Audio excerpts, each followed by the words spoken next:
আপনি যাকে সবচেয়ে কাছের মানুষ ভাবেন, সে আপনাকে কাছের মানুষ ভাবতে চাইছে না। আপনি ফোন করে যাচ্ছেন, সে ফোন ধরছে না। সে সম্পর্কই রাখতে চাইছে না। কি করবেন? খুব মন খারাপ করে বসে থাকবেন? ভাববেন জীবনটা থেমে গেল? নাকি জীবনটাকে নিয়ে একটু অন্যভাবে ভাববেন? এই নিয়ে জানতে হলে দেখতে হবে আজকের এই ভিডিওটা পুরোটা। কেউ আপনার সাথে কথা বলতে না চাইলে জোর করে তার সাথে কথা বলবেন না। সে যদি আপনার সবচাইতে কাছের মানুষটিও হয়, তাহলেও তাকে ফোনের পর ফোন করে যাওয়ার কোনো মানেই হয় না। আপনি যাকে এখন কাছের ভাবেন, সে হয়তো আপনাকে এখন আর কাছের মানুষ ভাবেই না। আপনি যাকে প্রিয় ভাবেন, সে হয়তো আপনাকে আর প্রিয় ভাবে না। মানুষ বদলায়, মেনে নিন। এই বদলকে মেনে নিয়ে নিজেকেও বদলে ফেলুন। জোর করে তো ভালোবাসা হয় না, অভিনয় হয়। যার মন থেকে আপনার প্রতি প্রেমটা আসে না, তাকে জোর করে আপনার প্রেমকে মেনে নেওয়াটাকে বাধ্য করাটাকে চরম নির্বুদ্ধিতা বলে। আপনি যার কাছে নিজের জায়গাটুকু হারিয়ে ফেলেছেন, তার কাছে নিজের সম্মানটুকু হারিয়ে ফেলবেন না। ওইটুকু চলে গেলে একটা মানুষের আর কি বা বৈশিষ্ট্য থাকে বলুন? আপনার কলটা যখন তার সেলফোনে ভেসে ওঠে বারবার, তখন সে হয়তো মনে মনে ভাবে, কি বিরক্তিকর, বারবার ফোন করে যাচ্ছে। নিজেকে অনাকাঙ্ক্ষিত বানিয়ে ফেলাটা আপনার হাতে না থাকলেও নিজেকে বিরক্তিকর বানিয়ে ফেলাটা পুরোপুরি আপনার হাতে। কাছের মানুষ হয়, আজীবনের মানুষ বলে কিচ্ছু হয় না। কাউকে জোর করে আজীবনের মানুষ বানানো যায় না। ওরকম কিছু করার চেষ্টা করার অর্থই হলো নিজের জীবনকে বিষিয়ে তোলা। প্রত্যেকের নিজস্ব একটা পছন্দ অপছন্দ রয়েছে। আপনি জোর করে কারোর পছন্দের তালিকায় ঢুকে যাওয়ার মানেই হচ্ছে তার কাছে আপনার আত্মসম্মান বোধটাকে বিকিয়ে দেওয়া।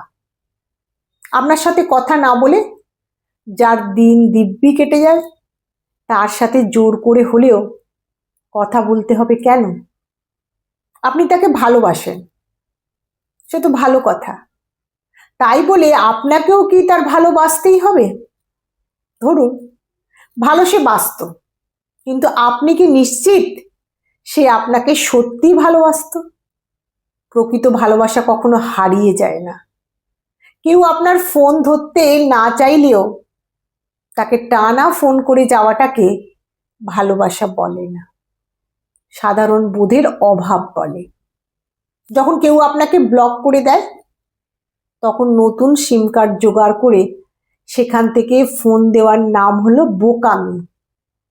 আপনার মন বেশি উচাটন হলে মনকে নিজের আয়ত্তে রাখতে হবে। যে থাকতে চায় না তাকে নিয়ে একরকম টানাটানি করার কি কোনো অর্থ আছে? একটা কাজ করুন, একদম চুপ হয়ে যান। বই পড়ুন, সিনেমা দেখুন, গান শুনুন, গাছ লাগান, পছন্দের কাজ করুন। একটু ভেবে দেখুন, যে আপনাকে একসময় ভালোবাসতো, সে এখন আর সে আপনাকে পাত্তা দেয় না। এর মানে কি? নিশ্চয়ই তার ভালোবাসার মধ্যে কোনো একটি স্বার্থ বা শর্ত ছিল।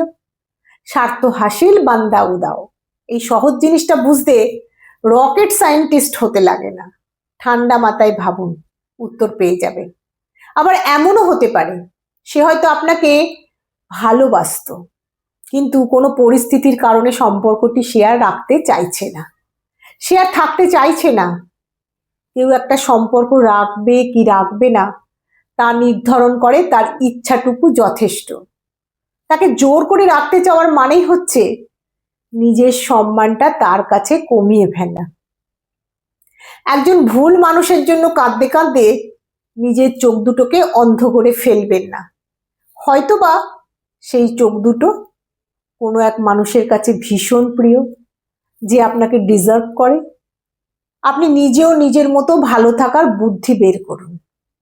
কি হলো, বুদ্ধি বের হচ্ছে না? সারাদিন একটা ভুল মানুষকে নিয়ে ভেবে ভেবে মাথা খারাপ করে রাখলে বুদ্ধি বের হবে কি করে? সে চলে গেছে বলে অস্থির লাগছে? পাগল পাগল লাগছে, কিচ্ছু ভালো লাগছে না? খোঁজ নিয়ে দেখুন, সে হয়তো কাউকে কাউকে বলে বেড়াচ্ছে, দেখ দেখ আমার জন্য কেমন করছে। একটি ভেবে দেখুন তো, এটা কি আপনার জন্য খুব সম্মানের হলো? কাউকে চিনতে আপনার ভুল হয়েছিল বলেই কি জীবনটা ভুলে ভুলে কাটিয়ে দিতে হবে?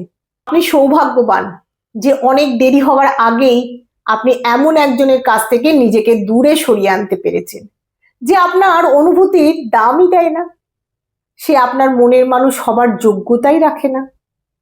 আজ আপনি জানতে পারলেন সে আপনার ভালোবাসা নিয়ে, আপনার ইমোশন নিয়ে খেলা করেছে। এটা জানার পর আপনি কি করছেন? নিজের ইমোশনকে তার মতো একটা মানুষের কাছে আরো খেলো হালকা সস্তা করে দিচ্ছেন। সে আগেও মজা লুটেছে, আজও মজা লুটছে। এর জন্য দায়ী কে? আপনি। তাই যে যেতে চায় তাকে জোর করে না ধরে রেখে যেতে দিন। নিজের মেরুদণ্ড সোজা না থাকলে, সম্মান না থাকলে কি করে বাঁচবেন বলুন? জীবনটা বড় সুন্দর, কোনো একজনের জন্য ভালোভাবে বাঁচতে ভুলে যাবেন না, একদম না। বাঁচার মতো করে বাঁচুন, মাথা উঁচু করে বাঁচুন, দেখবেন খুব ভালো থাকবেন।